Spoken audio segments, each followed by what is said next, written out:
My personal experience is that there's been many occasions where I've been called out to rescue a gunshot wound victim, only to walk up on some guy who's sitting in a chair smoking a cigarette, and when I ask, "Who got shot?" he's the one who raises his hand. If the projectile passes mainly through soft tissue in an extremity, a lot of times the guy's good to go. He needs simple bandaging. If it's significant, he may need to go to the hospital for wound debridement, especially with a high velocity round. But otherwise, that is a guy who very frequently can and should be able to stay in the fight. And that's the take-home point of this. Packing a wound occurs during the tactical field care phase. We are no longer under direct threat of enemy fire. We're behind cover. For the time being, we're in a reasonably permissive environment. This is the time again where we can take that deep breath. We can start to evaluate the casualty head to toe for other life-threatening injuries, and we can provide appropriate treatment. Why do I carry a hook blade on my persons and trauma shears in my IFAK? That is because this is what I want you to use on me when you have to cut my clothing and expose the wound to see what kind of injury I have. Again, the principle of first do no harm as it applies to exposing the wound is don't whip out with your pocket knife and start cutting on your buddy's clothing to expose the wound. I promise you, under a situation where you're experiencing a little anxiety and you're moving a little too fast, you are going to cause further injury to the casualty.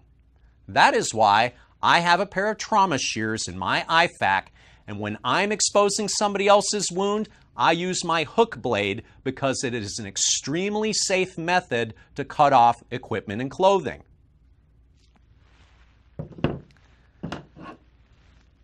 If you can't see skin, you can't determine the extent of the injury. And again, this treatment and assessment is occurring at a time and a place where you can do exactly that.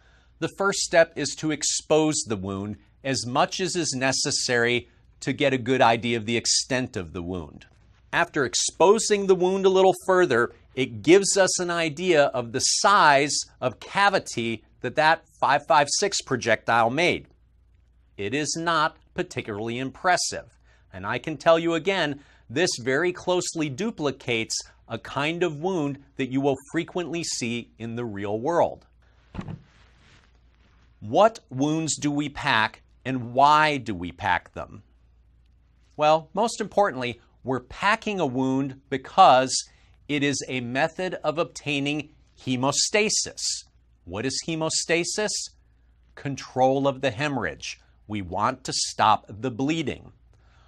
One of the most basic ways to aid clot forming is to put a foreign substance in that wound that is going to stimulate the blood to clot.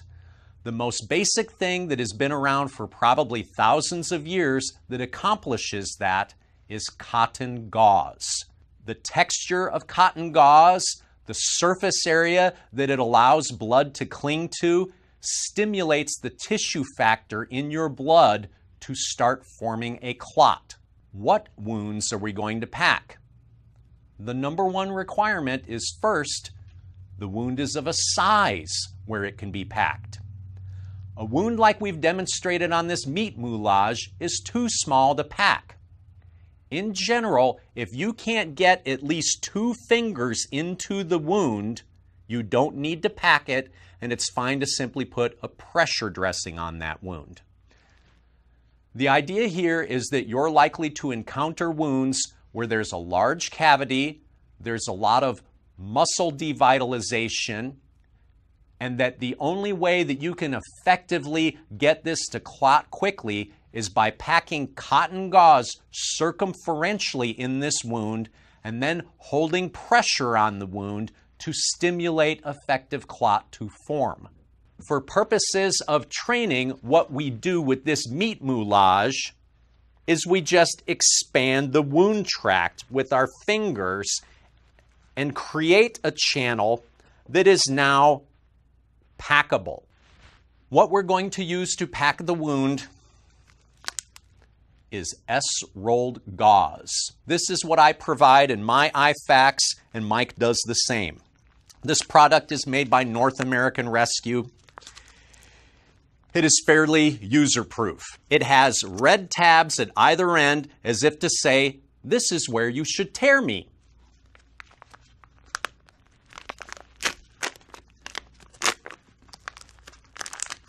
This reveals an inner package that contains the sterile gauze. It has a big bright red dot as if to say, this is where you should grab me. Initially, you just want to grab enough gauze that you can wrap around your index and your social finger, and this is going to be your working tool for exploring and packing that wound. The principle is simply this: the best chance that you have to stop the bleeding starts at the beginning. You need to see and identify the major source of bleeding. If it's a wound that's just filled with blood, take as much gauze as you think you need, put it into the wound, and wipe the blood away and see if you can identify a major vein or other source of bleeding.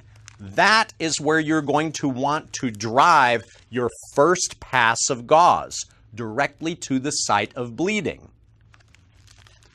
While you are doing this, explore the depth of the cavity. With your fingers, you should get a sense of where the wound channel goes, how deep it is, how big it is. And while you're palpating this, drive your fingers wrapped in gauze directly down to the site of the biggest bleeder. Without losing that tension, give yourself a little more free-running gauze, get 2 fingers around it, and drive that down into the wound channel. You're going to continue to do that in this manner. You're going to pack down, you're going to pack north, you're going to pack south, you're going to pack east, you're going to pack west, and the idea is you want to circumferentially fill that cavity from the bottom of the wound all the way up to the skin until you have filled every available cavity and its surface area with this cotton gauze. The idea being the gauze is somewhat hemostatic itself. It's going to help initiate the coagulation cascade and make an effective clot. It's also going to fill that void so that you don't have a large open space that's just going to fill with blood. You're going to pack down into the depth of the wound. You're going to take more. You're going to pack it north. You're going to pack it south. You're going to pack it east. You're going to pack it west. And you are going to circumferentially fill that cavity until it is filled, leaving no gap all the way to the surface of the skin. Then you are going to take the rest of your gauze, form a nice ball of it, place it over top of the wound, and you are going to apply direct pressure to the wound for 3 uninterrupted minutes. Why is that? At this point, what we're hoping is, if you've been effective, that you have stopped the bleeding by packing the gauze over the bleeder, and that you've put enough material in here to stop any of the other muscle service from bleeding. But the clot has not had time to form yet. It takes about 3 minutes of continuous uninterrupted pressure for a clot to form effectively. And I can assure you, what I have to do in the operating room to stop bleeding is absolutely no different than how you have to stop bleeding everywhere else on the planet. The physical and physiologic realities are the same no matter who you are and where you are. So that means apply 3 minutes of direct pressure. That's not 30 seconds, take your hand away, see if it's bleeding. That's not 2 minutes, take your hand away, pull part of the gauze out to see what it looks like under there. That is 3 minutes of uninterrupted pressure. That is an eternity no matter where you are. 3 minutes is a lifetime. Once you've applied 3 minutes of uninterrupted pressure, now it is time to evaluate the effectiveness of your intervention. Take your hand away without removing it completely and look at what you've done. If the gauze for the most part is dry, it might be a little pink, but if it's not sopping wet, you have likely been successful at stopping the venous bleeding. If you take your hands away and what you see is a river of blood pushing the cotton gauze out of the cavity, you have not been effective in your intervention. What are the possibilities? The possibility is, number one, maybe this is actually an arterial injury that you haven't been able to appreciate. Maybe you need to abandon packing the wound right now, and maybe you need to actually be applying a tourniquet. The other possibility is, with the first pass, you just weren't able to locate the primary source of bleeding or the numerous amount of bleeders he may have. Get another S-rolled gauze if it's available, get it ready, take this dressing, sop up as much blood as you can with it, and get ready to start the whole process all over again. That is how you pack a wound. At this point, if you've been successful in your intervention, you're not done. It's time to apply a pressure dressing. S-rolled gauze, especially in this configuration, is extremely handy to have, and I recommend that everybody have it in their IFAK. It's extremely affordable. Don't quote me on this, but it's probably less than $5 per package. It's foolproof. It is something that you should have. It is an excellent product. Cotton gauze by itself is an excellent hemostatic agent. An improved product on simple S-roll gauze is combat gauze. This is an item that is recommended by the Committee on TCCC. Combat gauze is essentially Z-folded cotton gauze that is impregnated with a powdered hemostatic agent. It's essentially kaolin. It is a substance that helps to speed the initiation of the clotting cascade. It is an excellent product. I also recommend that you have this, either in addition to or in place of S-rolled gauze. At the beginning of the GWAT, we were very big on recommending hemostatic agents, powdered quick clot, HemCon dressings. It's very similar to things that we use in the operating room. Some kind of powdered product where we're pouring it into a wound and then we're further packing the wound in the same manner we described as a way of getting better and faster hemostasis.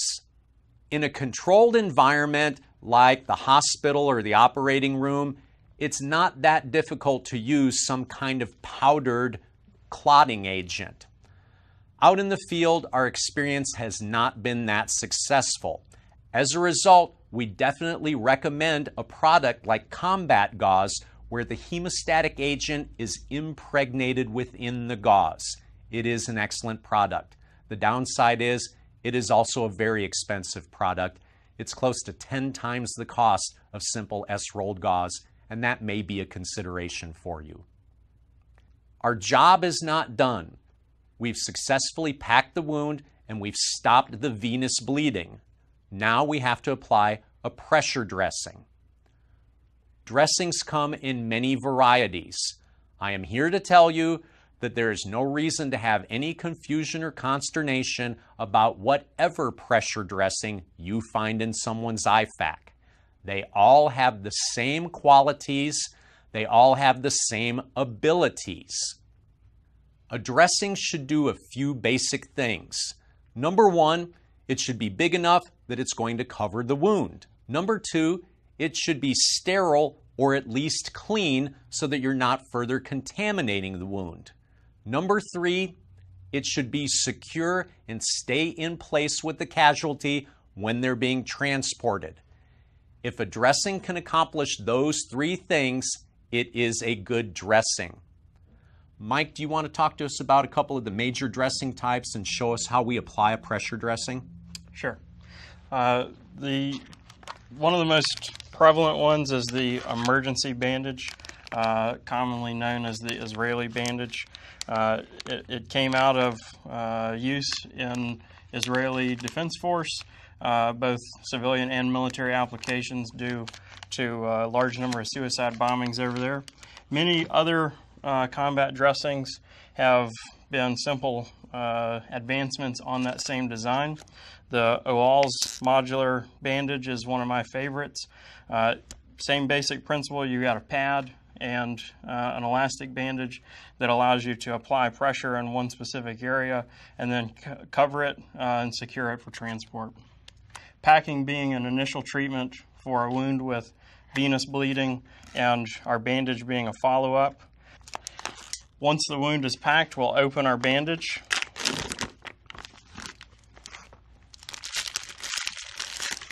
Expose the dressing from its inner wrapper.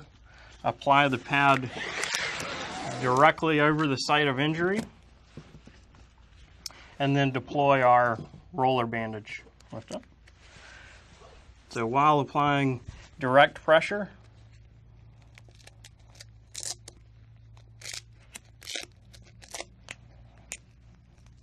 make sure I pull it nice and snug. One thing that I like to do after I've made a single wrap around the main body of the bandage is then go and make wraps around each edge of the bandage in order to secure it for transport. If I've gone through the effort to make sure that I've done a good bandaging job, I want it to stay put. And so if I take some of these simple steps to make sure that it'll stay there throughout transport until we can get to the patient to the next level of care. When I get to the end of the bandage, some will have a Velcro or hook and loop section here at the end. I'll apply that to the bandage if I can. I have these retaining hooks that I'll apply around the borders of a previous layer in order to secure it. If I need to reinforce this with either duct tape or a second bandage, I can do so. For irregularly sized or extra large wounds, I can use a second bandage as well. There's no reason to be confused because the bandage that you pull out of somebody's IFAC looks different than the bandage that you've trained on. They all have the same traits. Most of them have some kind of user-friendly direction on the back in case you spaz and forget how to put on a dressing. They all have some kind of exterior container that is extremely durable and resistant to effects on weather. Just because a bandage is expired doesn't mean that it's necessarily no longer still usable. For personal use, I will accept a bandage that has an expiration date that is past as long as overall the container still appears serviceable. If it is still airtight when I compress it, that's probably still a sterile bandage. At the very least, it is a definitely clean bandage and it can be used. All dressings have the same common trait that they also come in some form of inner container to help maintain sterility and cleanliness of the bandage.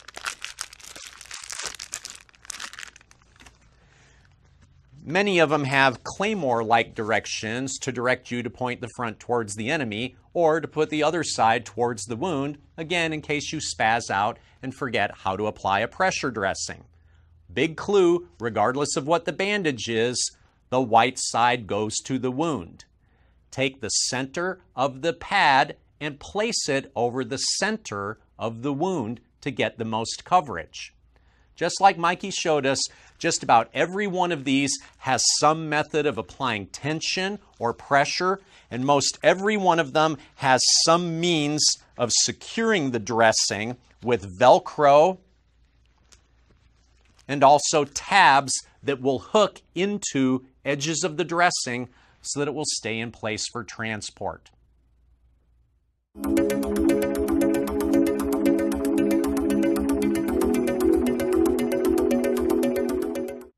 This is an appropriate place to spend a minute talking about individual first aid kits, or IFAKs. Every operator should have an IFAK on their person. This is going to contain the life-saving materials needed to treat these three major battlefield type injuries. The physical contents and what they're contained in can vary depending upon your training and mission. Let's look at and evaluate the pluses and minuses of some of these different systems. Let's make some basic definitions. Let's define what an IFAK is by defining what it is not. An IFAK is not a boo-boo kit. Sometimes the things that distract us most on the range and training or when we're actually working is small injuries.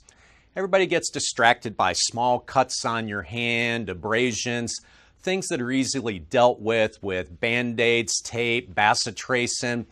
Believe me, I believe in having a boo-boo kit, and I believe in having something on you that you can use to treat these minor injuries. Your IFAK is not your boo-boo kit. Your individual first aid kit is what you are supposed to have on you at all times, and it contains the vital equipment that is going to be needed to save your life. We use your tourniquet to save you. We use your IFAK and the proper equipment in the IFAK to treat the life-threatening injuries that you have sustained. The last thing I want to do is open up your IFAK when I'm treating your sucking chest wound and find a bunch of bacitracin packets, aspirin, anti-herpes medicine, and Band-Aids. Part of what we're doing in Combat Lifesaver is teaching you how to identify and prepare for the three major classes of injuries that can kill you on the battlefield and give you training in the skills and equipment necessary to properly intervene in those circumstances.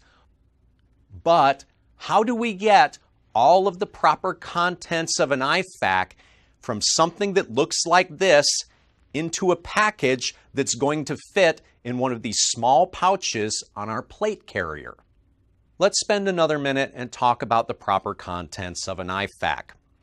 By the time you've completed Combat Lifesaver, you're going to know how to treat an arterial injury with a tourniquet, how to pack a wound, apply a pressure dressing, how to apply an occlusive chest seal, how to use a chest needle decompression to treat a tension pneumothorax, and how to put a nasopharyngeal airway in a person to protect their airway.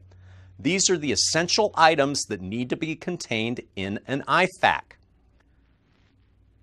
There are many sources for ready-made medical pouches and medical gear.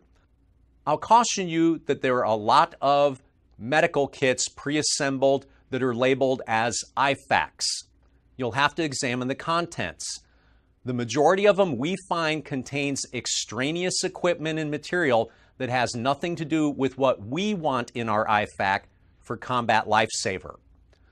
Austere Provision manufactures IFAKs that EAG has designated as having the essential equipment, and they make many other IFAKs that may fit your mission requirements, and I suggest you look it up on their website. There are several choices in an IFAK carrier. Again, the mission drives the gear. If you are in an environment where it's most important to protect the gear because you're in an extreme weather environment, you're exposed to a lot of sand and heat, then having some kind of product that completely encloses the contents of the kit may be desirable. This particular kit is manufactured by ATS. It's an excellent IFAK in every way. It's easily accessed by the operator to where it can be positioned where you can get both hands on it. It encloses all of the contents, and it's got ample space to let you get all of the essential IFAK contents within the carrier.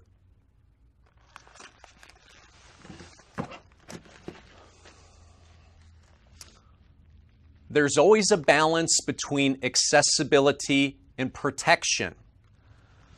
On this current plate carrier that I'm running, this is a first spear IFAK carrier. It is extremely accessible.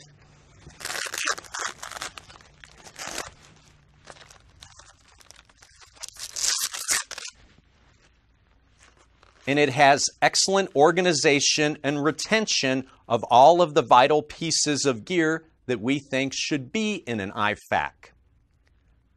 I have to say, using this for about a year in the shoot house, in tactical environments, in and out of helicopters for heliborne operations, I was initially concerned that it might fall out of its carrier, and even clumsy me has yet to accidentally deploy this IFAK.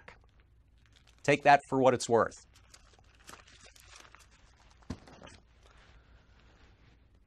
Let's spend a second and talk about the location of our IFAK. Our tourniquets, we said we want on or near the midline of our body so that we can access it with either hand, and that so who's ever treating us can easily find our tourniquet. Where we put our IFAK is a bit of a compromise. When we lay out our gear, there are certain things that cannot be compromised. The two things that absolutely